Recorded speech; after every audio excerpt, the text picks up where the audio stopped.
আজকে শুটিংয়ে মেকআপ আর্টিস্টকে দেখে তো আমি পুরো অবাক হয়ে যাই, কারণ এত পুচকে মেকআপ আর্টিস্টের কাছে আমি আগে কখনো সাজিনি। সকালবেলা ঘুম থেকে উঠে কিছু না খেয়ে বাড়ি থেকে বেরিয়ে পড়েছিলাম, কারণ শুটের জন্য খুবই লেট হয়ে যাচ্ছিল। আর আজকে শুটের লোকেশনটাও একদম আমার বাড়ির কাছে ছিল, সেই কারণে হাঁটতে শুরু করেছিলাম। ভেবেছিলাম হয়তো রাস্তায় টোটো পেয়ে যাবো, কিন্তু আমার ভাগ্য এতটাই খারাপ যে একটাও টোটো পেলাম না। তার মধ্যে ঘটে যায় আর এক কাণ্ড। আমার মেকআপ আর্টিস্ট স্টুডিওতে না গিয়ে ডিজাইনারের বাড়িতে এসে বসে আছে, কারণ ওর এখনো ড্রেস নেওয়াই হয়নি। আর আজকে শুটের সমস্ত ড্রেস কিন্তু পুনামদির থেকে নেওয়া হয়েছিল, সেই কারণে আমাকে ফোন করে বলে যে পুনামদির বাড়িতে চলে যেতে। আর এই পুচকাটা হলো আমার মেকআপ আর্টিস্ট। ভাবো, ওর জন্য আমি আজকে সকালে খেতেই পারলাম না। এত সকালে কল টাইম দিয়েছিল, আমি তো তাড়াহুড়ো করে বেরিয়ে পড়েছিলাম। আর শেষে গিয়ে দেখি ও ডিজাইনারের বাড়িতে বসে আছে। এন্ড ফাইনালি আমরা স্টুডিওতে গিয়ে পৌঁছলাম। আর আজকে কিন্তু শুট হচ্ছিল সৌম স্টুডিওতে। সৌমকে আমি আগে থেকেই চিনতাম, বাট ওর স্টুডিওতে আগে কখনো কাজ করা হয়নি। সৌম কিন্তু স্টুডিওটা বাড়িতেই তৈরি করেছিল। এন্ড গাইস, জাস্ট তোমার দেখো, স্টুডিওটা কিন্তু ভেতর থেকে খুবই সুন্দর। আমার কিন্তু স্টুডিওর ভেতরে ডেকোরেশনটা বেশ ভালো লেগেছে। তোমাদের কেমন লেগেছে আমাকে কিন্তু অবশ্যই কমেন্ট করে জানিও। আর তার মধ্যেও সবথেকে বেশি পছন্দ হয়েছে আমার এই খাটটা। বেশ একটা রাজকীয় ব্যাপার ছিল। আর সেদিনকে বাইরে এতটাই গরম ছিল, ভেতরে আমার গিয়ে মনে হচ্ছিল যে এই খাটের মধ্যে শুয়ে একটু রেস্ট করে নিই। কিন্তু গাইস, ঘুমালে কি হবে? আমাকে তো এখন মেকআপ করতে হবে। আর আমার মেকআপ আর্টিস্টকে দেখো, এত পুচকে মেকআপ আর্টিস্টকে তো আমি প্রথমে দেখে অবাক হয়ে গেছিলাম। এতটাই বাচ্চা যে কি বলবো। প্রথমে তো গিয়ে আয়নার সামনে সিট নিয়ে বসে পড়ে, যাতে ও জায়গাটা কেউ না নিতে পারে। আর হ্যাঁ, আমার এই পুচকে মেকআপ আর্টিস্টের নাম কিন্তু রূপম। দেখে ওকে সত্যি খুব ভালো লাগছে। ও এত ছোট থেকে নিজের ক্যারিয়ারের প্রতি এতটা ডেডিকেটেড। হেয়ার ক্রিম্পিং হয়ে যাওয়ার পর আমি একটু বিফোর লুকে রিলস বানিয়ে নিলাম, আর তারপরেই বসে পড়লাম মেকআপ করতে। আর আজকে কিন্তু আমার সাথে গৌরবও গেছিল আমার ভিডিও করে দেওয়ার জন্য। যেহেতু ওর আজকে তেমন কোনো কাজ ছিল না, প্রথমেই রূপম আমার ফেসে ভালো করে বেস অ্যাপ্লাই করে নেয়, আর তারপর সেটাকে ব্লেন্ড করে নেওয়ার পর আই মেকআপ স্টার্ট করে দেয়। আর যেন ও কিন্তু ক্লাস 10-এ পড়ে। এত ছোট বয়সে তো আমরা মেকআপ সম্বন্ধে কিছুই জানতাম না। আর ও এই বয়সে মেকআপ আর্টিস্ট হয়ে গেছে। সত্যি ওর কাজের প্রতি ডেডিকেশন দেখে আমার খুবই ভালো লাগলো। আমার ফেসের মেকআপ তো পুরো কমপ্লিট হয়ে গেছে, জাস্ট লিপস্টিক পরাটাই বাকি আছে। তো প্রথমে ও কিন্তু আমার হেয়ার স্টাইলটা করে নিচ্ছে। আর ফেসের মেকআপ, হেয়ার স্টাইল সবকিছু ও এত সুন্দরভাবে নিখুঁত করে করছে যে আমি তো দেখে জাস্ট অবাক হয়ে যাচ্ছিলাম। আর হ্যাঁ, আমরা কিন্তু শুটে গেলে একটু হাসি মজা করেই কাজ করি, কারণ এতক্ষণ ধরে মেকআপ করতে হয়, শুট করতে হয়, ড্রেস পরতে হয়।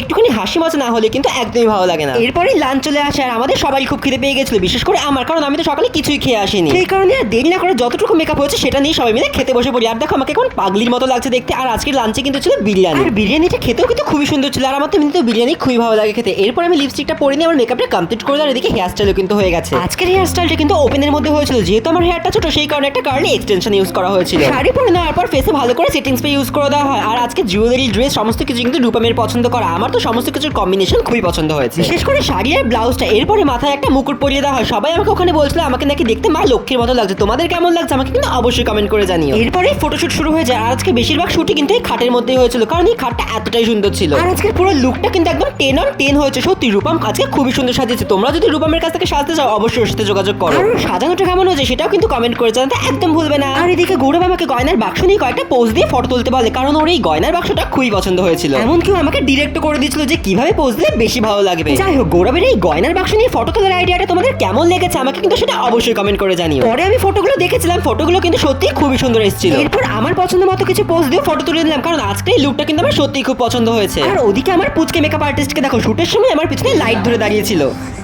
কত বড় সাহস, বড়দের সম্মান করে না।